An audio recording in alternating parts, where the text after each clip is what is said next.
요즘 우리 찬양대가 주일 찬양 준비하랴 또 칸타타 준비하랴 굉장히 수고가 많습니다. 여러분들 기도해 주시고, 그래서 제가 오늘 찬양대원들에게 커피를 쐈습니다.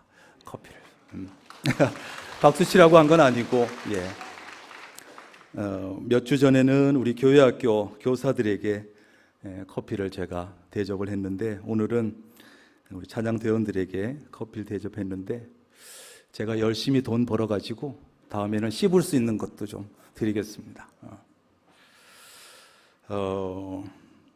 따라합니다. 빌라도의 실수. 미국 애플사를 아시지요? 이 유명한 애플사의 스티브 잡스는 신제품이 나올 때마다 완벽하게 그리고 아주 환상적인 그런 프레젠테이션으로 유명했습니다. 특별히 그 소비자들의 마음을 단번에 사로잡는 그의 탁월한 능력은 전 세계 CEO들의 부러움을 샀지요. 그런데 2010년 6월에 예상치 못한 대형 사고가 터졌습니다.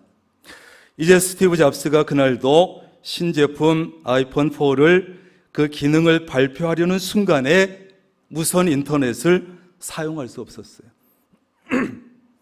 이 인터넷을 사용할 수 없으면 제대로 소개할 수 없는데, 신제품을 발표를 위한 이 스티브 잡스와 애플사가 점검을 얼마나 했겠습니까? 그런데 최종 점검에서 실수가 있었던 거예요.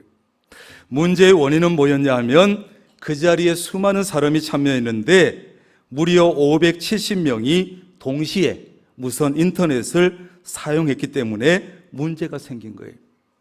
애플사도 그 생각까지는 미처 하지를 못한 것입니다.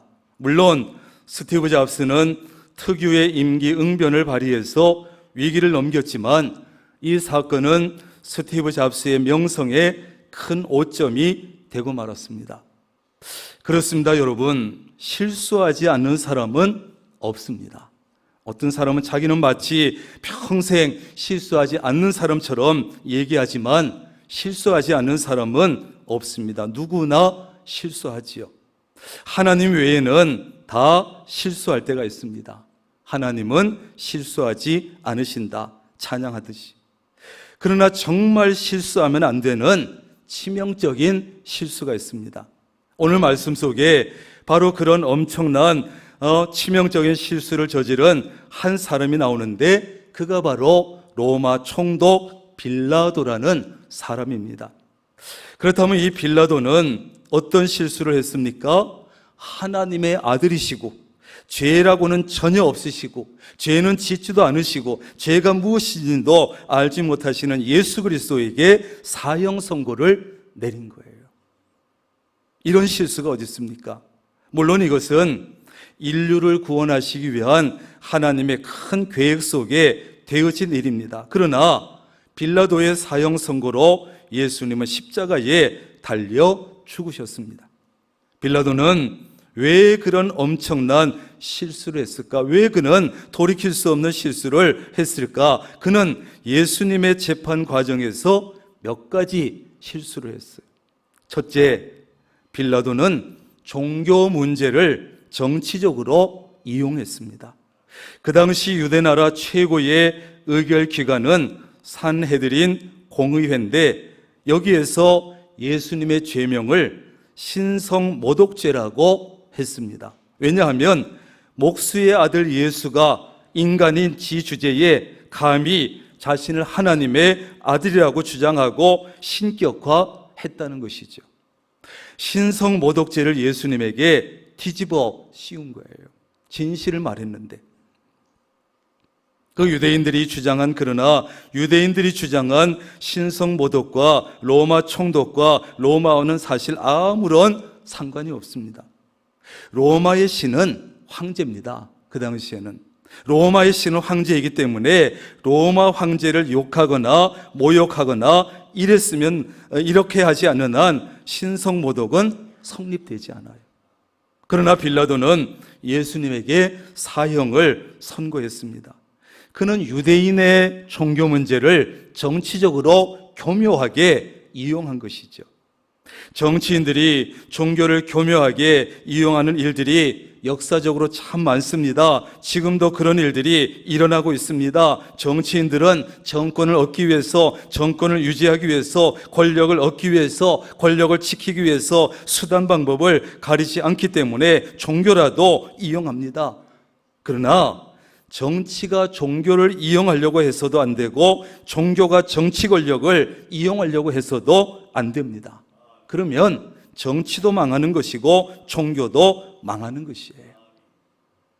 예수님 당시에도 유대인들은 자신들의 뜻을 이루기 위해서, 예수를 죽이기 위해서 정치 권력을 이용하려고 했습니다. 빌라도는 또 그것을 보고 자신의 지위와 자기의 자리와 자기의 권력을 유지하기 위해서 종교를 이용하려고 했습니다. 자신의 이익을 위해서 죄가 무엇인지도 모르시는 예수님을 십자가에서 희생시킨 거예요. 이것이 그의 첫 번째 실수입니다. 그래서는 안 됩니다. 우리는 어떤 경우에도 자신을 위해서, 나를 위해서, 나의 어떤 이익을 위해서 하나님을 이용하려고 해서도 안 되고, 교회를 이용하려고 해서도 안 됩니다. 안 됩니다.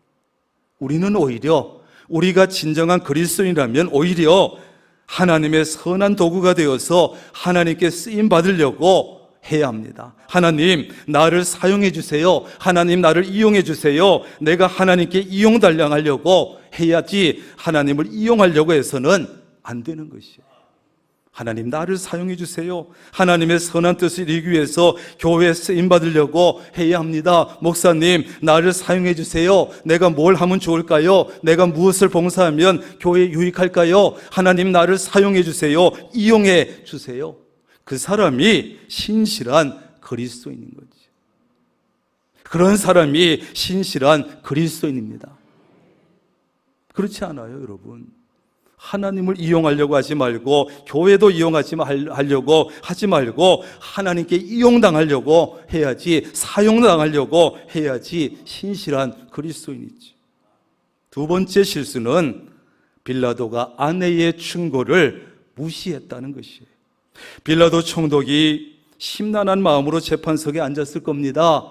어떻게 해야 되나? 그런데 그의 아내가 사람을 보내서 말을 전합니다. 여보, 저 옳은 사람에게 아무 상관도 하지 마세요. 해롭게 하지 마세요. 오늘 꿈에 내가 그 사람 때문에 애를 많이 태웠습니다. 저 사람 건드리지 마세요. 그러나 빌라도는 아내의 간곡한 부탁을 듣지 않았습니다. 무시했습니다. 왜 그랬을까요? 아마 빌라도의 입장에서는 아내의 말을 듣는 것이 자존심 상한다고 생각했을 수도 있고, 아니면 부하들이, 아랫사람들이 쫙 있는데 아내의 얘기를 듣는다는 것이 자신의 총독의 권위를 세우지 못하는 것이라고 생각했을 수도 있을 거예요. 아니면 자신의 정치 권력을 유지하면서 유대인의 환심을 사기 위해서였을 수도 있습니다. 그러나 그것이 그의 두 번째 실수였습니다.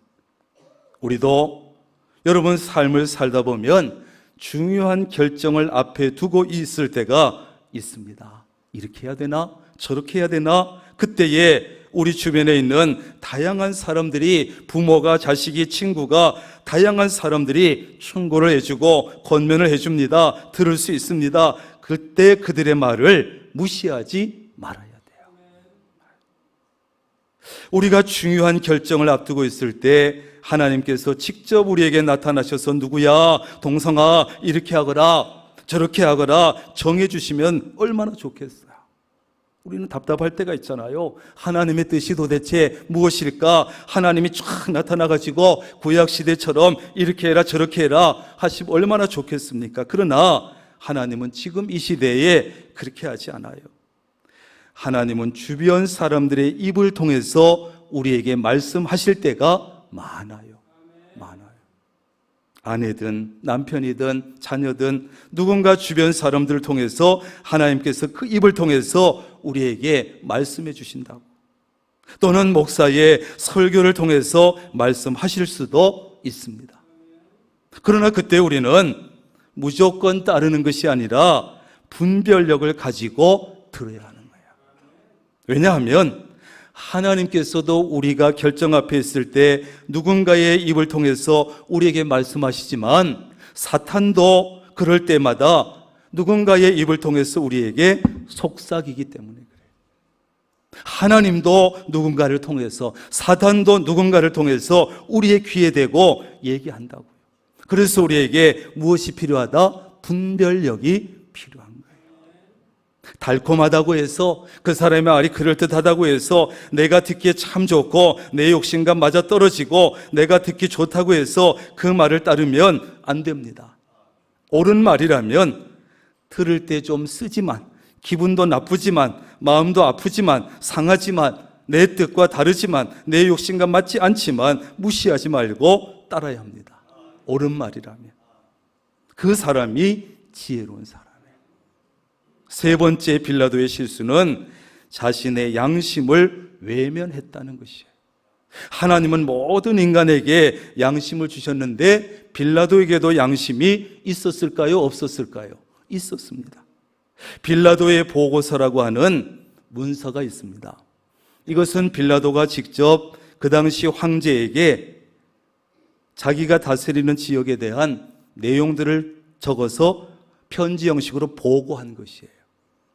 이 문서가 발견되었는데 그 문서에 보면 빌라도가 예수님을 굉장히 존경하고 예수님을 굉장히 두려워했다고 고백하는 부분이 있어요.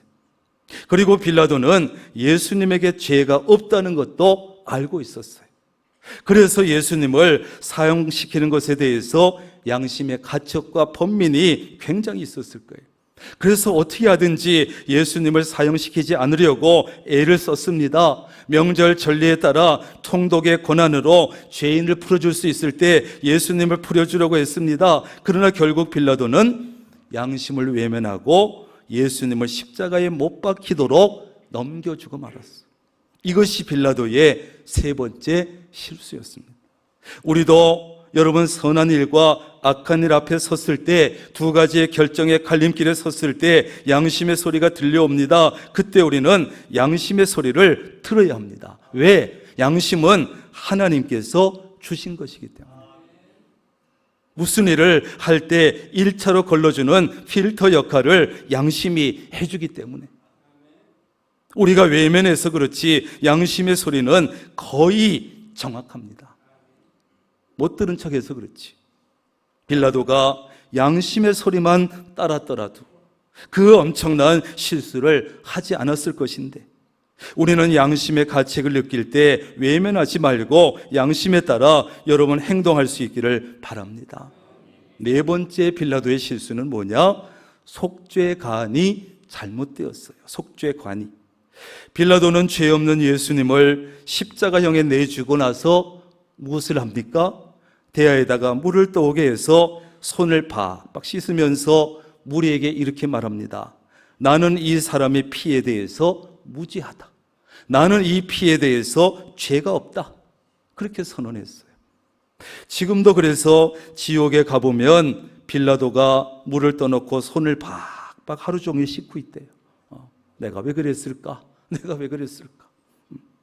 빌라도는 완전히 잘못된 속죄관을 가지고 있었습니다. 죄를 짓고 물에 손만 씻으면 죄가 없어진다면 얼마나 좋겠습니까? 그러면 예수님이 굳이 이 땅에 오실 필요도 없고 예수님이 십자가를 지실 필요도 없습니다. 빌라도가 그런 잘못된 속죄관을 가지고 있었기 때문에 죄 없는 예수님을 십자가에 내주었는지도 모릅니다.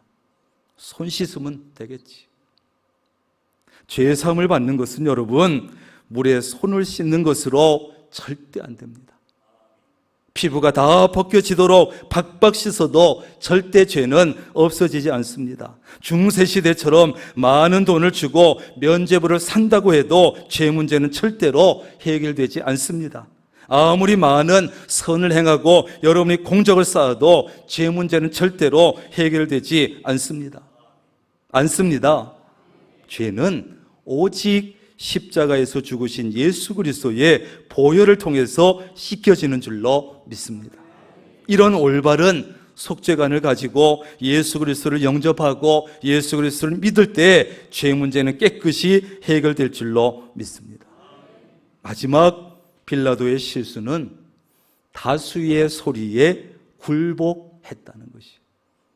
빌라도는 예수님이 유대 종교 지도자들의 시기 때문에 재판 자리에 선 것을 알고 있었고, 그들이 예수님께 신성모독죄를 뒤집어 씌운 것이지 사실 예수님께 아무 죄가 없다는 것을 알고 있었어요. 애써 무시하고 외면했지만 아내의 충고도 있었고 양심의 가책도 있었습니다. 그래서 빌라도는 가능하면 예수님을 풀어주고 싶었습니다. 그래서 빌라도는 3번씩이나 유대인들을 설득했습니다. 그러나 그곳에 모인 무리는 예수님이 아니라 유명한 죄수 바라바를 풀어주라, 바라바를 풀어주라 거세게 요청했습니다. 예수님은 무조건 십자가에 못 박혀야 된다 소리쳤습니다. 그들의 요구를 들어주지 않으면 밀란이 일어날 것 같았습니다. 그러면 자기의 권력도, 자기의 자리, 자기 총독 자리 날아갑니다. 결국 빌라도는 다수의 소리에 굴복하고 말았어요. 어쩔 수 없이 빌라도는 예수님을 채찍질하고 십자가에 못 박히도록 넘겨주고 말았습니다. 이것이 바로 빌라도의 5번째 실수였습니다. 여러분, 다수 의결이 민주주의의 정신이고 기본 성격입니다. 다수결. 민주주의는 다수의 결정을 따르는 것입니다. 그러나 교회는 민주주의가 아닙니다. 기독교는 민주주의가 아닙니다. 한번 따라합니다. 신본주의다. 예, 교회는 민주주의가 아니라 신본주의예요. 하나님 중심이에요. 다수의 결정이라고 무조건 따르는 것이 아닙니다. 하나님의 말씀을 따릅니다. 하나님의 말씀이 성경을 따르고 진리를 따르고 의를 따르는 것입니다. 그들이 그리스도인입니다.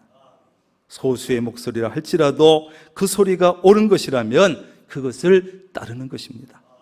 내가 욕을 좀 먹더라도, 따돌림을 당하더라도, 내가 좀 조롱을 당할지라도, 내가 좀 손해를 볼지라도 옳은 길을 따르는 겁니다. 그 사람이 그리스도인입니다. 그것이 그리스도인의 삶의 기준입니다. 여러분, 중요한 결정 앞에 설 때마다 어리석게 빌라도처럼 실수하지 마시고 말씀에 따라, 진리에 따라, 의에 따라 행동할 수 있기를 주님의 이름으로 축원합니다.